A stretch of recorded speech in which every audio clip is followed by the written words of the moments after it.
When they told me about the mission, I thought they were crazy.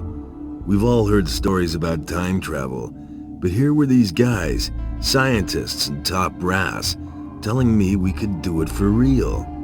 But they weren't crazy. They had seen Eon. Eon was discovered here, in the wastelands of Siberia during the First World War. Luckily, the guy who found it was one of ours, U.S. Major John Peters.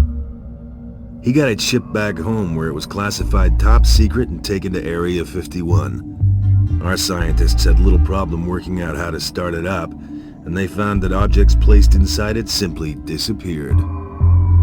After experiments with radioactive isotopes, the scientists finally uncovered the machine's purpose. The Eon is a time machine. The implications are incredible.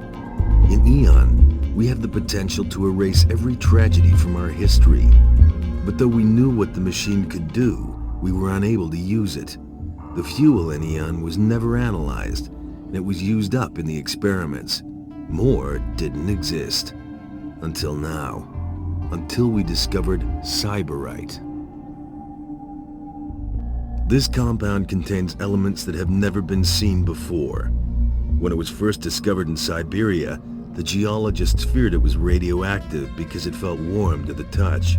Gingerly, they passed the Geiger counter over it, but they didn't even hear it crackle. Back at the lab, they immersed a small piece of it in a beaker of cold water. The water boiled so furiously it almost exploded, shattering the beaker. The Cyberite fragment sat in the middle of the debris unchanged, unaffected.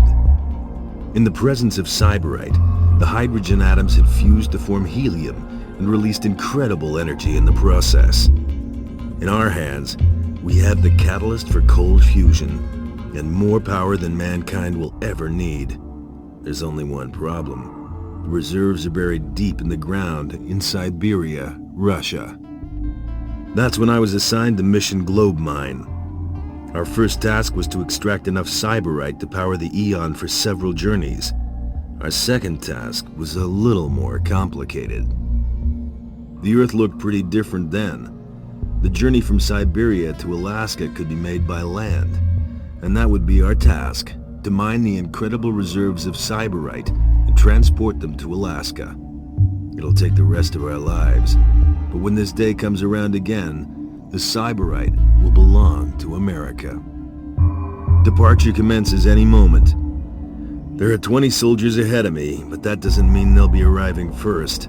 The Eon produces a scattering effect, so we may end up miles apart and divided by several years. The only thing worth knowing about the Eon is that it's a one-way ticket. That's why they chose someone like me, loyal to the job and my country, with no living relatives, nothing, and no one that can't be left behind.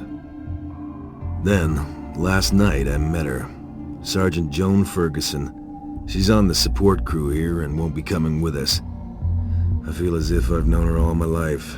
Just my luck. I finally meet the right woman, and it's 2 million years too late. It's too late to turn back now. I'm entering the Eon. My life in this time is about to end, and a new one will begin a long, long time ago.